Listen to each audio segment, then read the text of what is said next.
नमस्कार दोस्तों, स्वागत है आपका मेरे चैनल डार्क टेल्स में। आज एक बार फिर मैं आपके लिए लेकर आई हूं कोलकाता में जूनियर डॉक्टर के साथ हुए रेप हत्या के मामले से जुड़ी कुछ ऐसी अपडेट्स जिसके कारण ये केस अब एक नए पहलू की तरफ मुड़ता हुआ नजर आ रहा है। पहली 2 वीडियोस में मैंने आपको बताया था कि कैसे 9 अगस्त की सुबह कोलकाता के RG Kar medical college and hospital में जूनियर डॉक्टर की लाश मिली थी। इस मामले में संजय रॉय नाम के एक शख्स को कोलकाता पुलिस ने एक दिन बाद ही गिरफ्तार कर लिया था, जो पुलिस के लिए ही सिविक वॉलंटियर के रूप में काम करता था।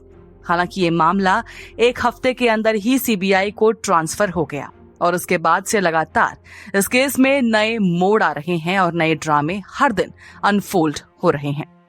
शुरुआत में आज के अपडेट से करूं तो आज सुप्रीम कोर्ट में इस मामले से जुड़ी सुनवाई हुई। सुप्रीम कोर्ट ने पूछा है कि जूनियर डॉक्टर के पेरेंट्स को उसकी बॉडी को क्यों नहीं देखने दिया गया और उन्हें उनकी ही बेटी की डेड बॉडी इतनी देर से क्यों सौंपी गई। मामले में एफआईआर दर्ज करने में इतनी देर क्यों की गई और किस लिए की गई। कोर्ट ने कहा कि जब पूरा कांड हॉस्पिटल में हुआ और डॉक्टर के माँ बाप वहां मौजूद नहीं थे तो उन्होंने अपनी तरफ से मामला दर्ज क्यों नहीं करवाया। ये जिम्मेदारी पूरी तरह से मेडिकल कॉलेज की थी और मैनेजमेंट को इस मामले को हल्के में नहीं लेना चाहिए था। सुप्रीम कोर्ट ने पूछा कि क्राइम सीन को प्रोटेक्ट क्यों नहीं किया गया। हड़ताल कर रहे हजारों लोग भला कैसे हॉस्पिटल के अंदर घुस आए और तो और तोड़फोड़ तक करने में कामयाब रहे। कोर्ट ने सवाल किया कि शुरुआत में इस मामले को आत्महत्या का रंग देने की कोशिश किसने और क्यों की। इसके साथ ही कोर्ट ने कहा कि जूनियर डॉक्टर की तस्वीरें, उसका नाम, उसकी डेड बॉडी तक की तस्वीरें सोशल मीडिया पर सर्कुलेट हो रही हैं, जबकि ऐसा नहीं होना चाहिए। अब जहां एक तरफ सुप्रीम कोर्ट ने कोलकाता पुलिस और पश्चिम बंगाल की सरकार को फटकार लगाई तो वहीं सीबीआई की जांच भी तेजी से चल रही है। यहां बता दूं कि सीबीआई की इस टीम को एएसपी सीमा पाहुजा लीड कर रही हैं। सीमा पाहुजा सीबीआई की one of the most successful officer हैं और कई बड़े केसेस को सॉल्व कर चुकी हैं। हिमाचल प्रदेश में गुड़िया नाम का एक केस सामने आया था, उस केस को सॉल्व करने वाली सीमा पाहुजा ही थी। इतना ही नहीं, सीमा हाल के कुछ सालों के अंदर 2 बार गोल्ड मेडल भी जीत चुकी हैं। तो सीमा पाहुजा की टीम डॉक्टर के इस रेप मर्डर मामले में इन्वेस्टिगेशन कर रही है। बताया जा रहा है कि इस वक्त ये टीम की जांच के घेरे में आरजीकर मेडिकल कॉलेज के एक्स प्रिंसिपल संदीप घोष हैं। याद दिला दूं कि ये वही प्रिंसिपल हैं जिन पर आरोप है कि उन्होंने इस मामले को पहले आत्महत्या का रंग देने की कोशिश की।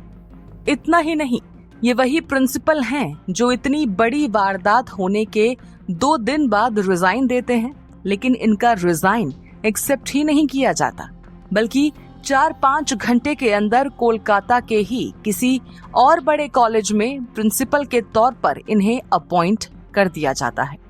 तो इन्हीं संदीप घोष के साथ सीबीआई लगातार इंटेरोगेशन कर रही है। सोमवार यानी कल डॉक्टर घोष से 13 घंटे तक पूछताछ हुई। तो वहीं पिछले 3 से 4 दिन की बात करें तो उनसे अब तक करीब 50 घंटे पूछताछ हो चुकी है। सीबीआई की जांच में संदीप घोष को अहम कड़ी माना जा रहा है। इस पूरी वारदात में मेडिकल कॉलेज का रोल और यहां से जुड़े तमाम किरदारों पर सवाल जवाब किए जा रहे हैं। पूछा जा रहा है कि वारदात की खबर मिलने के बाद डॉक्टर घोष ने क्या किया, उन्होंने किससे कांटेक्ट किया और आखिर क्यों उन्होंने डॉक्टर के पेरेंट्स को 3-3.5 घंटे तक इंतजार करवाया। इसके साथ ही सेमिनार हॉल जहां डॉक्टर की लाश मिली थी, जहां ये पूरी वारदात हुई थी, उसके बगल वाले कमरे में भला अगले ही दिन रेनोवेशन का काम क्यों शुरू करवा दिया गया, इसे लेकर भी उनसे पूछताछ हुई। हालांकि इस पूछताछ में क्या कुछ सामने आया या फिर एजेंसी को क्या कुछ पता चला है, ये तो आने वाला वक्त ही बताएगा। डॉक्टर संदीप घोष सिर्फ सीबीआई ही नहीं बल्कि जल्द ही एक एसआईटी यानी स्पेशल इन्वेस्टिगेशन टीम के सामने भी पेश हो सकते हैं।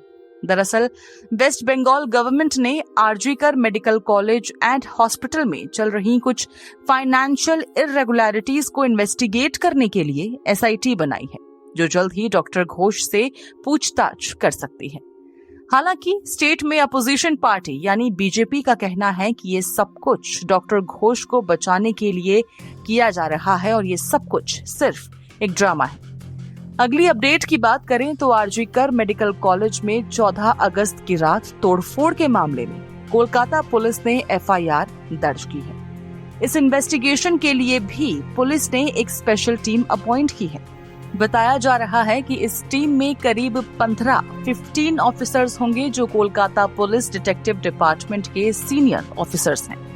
रिपोर्ट्स की माने तो सीसीटीवी फुटेज, टेक्निकल एनालिसिस और सोर्सेज से जानकारी के आधार पर 1000 से ज्यादा लोग इन्वेस्टिगेट किए जाएंगे। उन लोगों की पहचान भी हो गई है। डिपार्टमेंट ने ये भी पता लगाया है कि तोड़फोड़ के टाइम वहां कितने मोबाइल फोन थे। वैसे बता दूं कि हॉस्पिटल के अंदर तोड़फोड़ वाले मामले में अब तक कुल 37 लोगों को गिरफ्तार किया जा चुका है। अगली अपडेट जुड़ी है जूनियर डॉक्टर की ऑटोप्सी रिपोर्ट से। रिपोर्ट में सामने आया है कि डॉक्टर की बॉडी पर कुल 14 इंजरीज थीं। सिर से लेकर गले, गर्दन, पूरे शरीर पर गहरे घाव के निशान थे। रिपोर्ट में बताया गया कि जूनियर डॉक्टर पर जब हमला हुआ तब वो गहरी नींद में थी। हालांकि इसके बावजूद उसने लड़ने की, खुद को बचाने की पूरी कोशिश की, लेकिन अटैक करने वाला जो शख्स रहा वो उस पर पूरे टाइम हावी रहा। अपडेट ये भी है कि इस केस में अरेस्ट हुआ इकलौता आरोपी संजय रॉय के एक साथी से सीबीआई पूछताछ कर रही है। ये साथी कौन है और इसके बारे में सीबीआई को संजय से ही जानकारी मिली या फिर कहीं और से, इस बारे में फिलहाल कोई इन्फॉर्मेशन नहीं है। वहीं इस केस में ये जानने के लिए कि संजय रॉय ने अब तक जो कुछ कहा है, उस रात के बारे में जो कुछ बताया है, वो सब कुछ कितना सही या कितना गलत है, ये जानने के लिए उसका पॉलीग्राफ टेस्ट किया जाएगा। एजेंसी को कोर्ट से इसकी परमिशन भी मिल चुकी है और जल्द ही संजय का ये पॉलीग्राफ टेस्ट हो सकता है। उम्मीद है कि इससे कई चीजें साफ हो सकती हैं, जैसे उस रात उस सेमिनार हॉल में संजय के अलावा कौन कौन मौजूद था, क्या यह अटैक प्री प्लान्ड था, क्या इस क्राइम में संजय के साथ कोई और बड़ा शख्स वाकई था या फिर नहीं। तो फिलहाल इस केस में ये कुछ अपडेट्स हैं। सीबीआई जिस स्पीड से आगे बढ़ रही है उससे उम्मीद तो है कि जल्द ही इस केस में कुछ बड़ा खुलासा हो सकता है। हालांकि ये खुलासा कितना चौंकाने वाला होगा ये तो आने वाला वक्त ही बताएगा। वैसे क्या आप भी इस केस को क्लोजली फॉलो कर रहे हैं? क्या इस केस के बारे में आप भी कुछ और जानना चाहते हैं? इस केस को लेकर आपके क्या कुछ थॉट्स हैं? जरूर शेयर कीजिए हमसे अपने व्यूज अपने कमेंट्स के थ्रू, और सब्सक्राइब करना बिल्कुल न भूलें हमारा चैनल डार्क टेल्स, जहां हर रोज मैं आपके लिए लेकर आती हूँ कुछ खास तो कुछ खौफनाक क्राइम्स की ट्रू स्टोरीज।